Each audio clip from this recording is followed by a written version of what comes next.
নমস্কার বন্ধুরা, welcome to my channel. Welcome আমার ক্রিয়েশনে স্বাগত জানিয়ে আজকে একটা নতুন ভিডিও নিয়ে চলে এলাম। আজকে বানাবো চিকেন চাপ। তো চিকেন চাপটা বানাবো, তার আগে চিকেন চাপ বানাবার আগে কিছু ম্যারিনেশনের পদ্ধতি থাকে। 3-4 রকমভাবে করা যায়। আমি এটাকে আগে থেকে ম্যারিনেট করে রেখেছিলাম, তো সেইটা আমি দেখানো হয়নি, কিন্তু আমি পুরোটাই বলে দেবো পদ্ধতিটা। তো এই আজকের ভিডিওর আর একটা বিশেষত্ব হচ্ছে, আজকে যেই বাসনটার মধ্যে রান্না করছি এটা চাপ করারই বাসন, এটাকে লবণ বলে। তো এইটাতে আজকে প্রথম রান্না করলাম। তার রান্না করার পরে এর যে অভিজ্ঞতাটা হলো সেটাও খুব ভালো, কারণ এটার মধ্যে রান্না করলে চিকেন চাপ হচ্ছে অনেকক্ষণ ধরে হয়। তো এটা একটা একটা করে উল্টে দেওয়া যায় এবং তাতে মাংসটা ভেঙেও যায় না, খুব সুন্দরভাবে রান্না করা যায়। তা মাংসটাকে আমি আগে কীভাবে ম্যারিনেশন করেছিলাম সেটা বলে দিই। সেটা হচ্ছে চিকেনের যে পেঁয়াজটা দিয়েছি সেই পেঁয়াজটাকে আমি পুরো আগে ভেজে নিয়েছিলাম।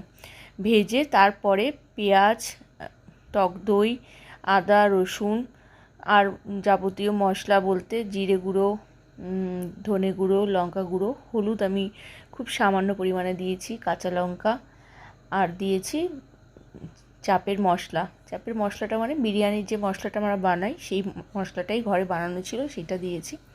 দিয়ে ওটাকে ভালো করে ম্যারিনেট করে রেখেছিলাম 2-3 ঘন্টার বেশি।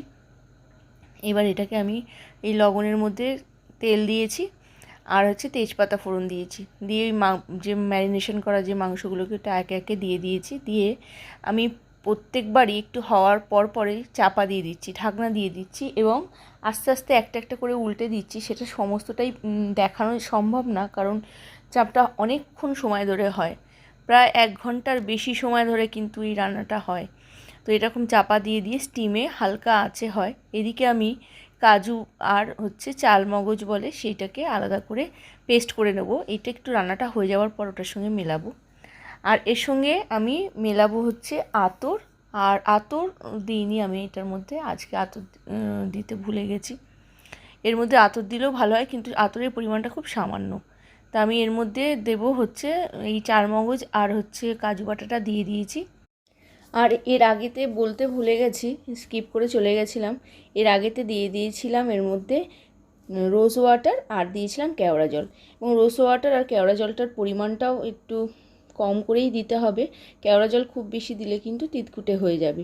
আর আতরও যদি দেন তাহলে কিন্তু খুবই সামান্য, মানে 1 ফোঁটাই বলতে পারেন দেওয়ার মতো দেওয়া যায়। খুব বেশি দিলে কিন্তু ওটারও তিতকুটে ভাব হয়ে যাবে।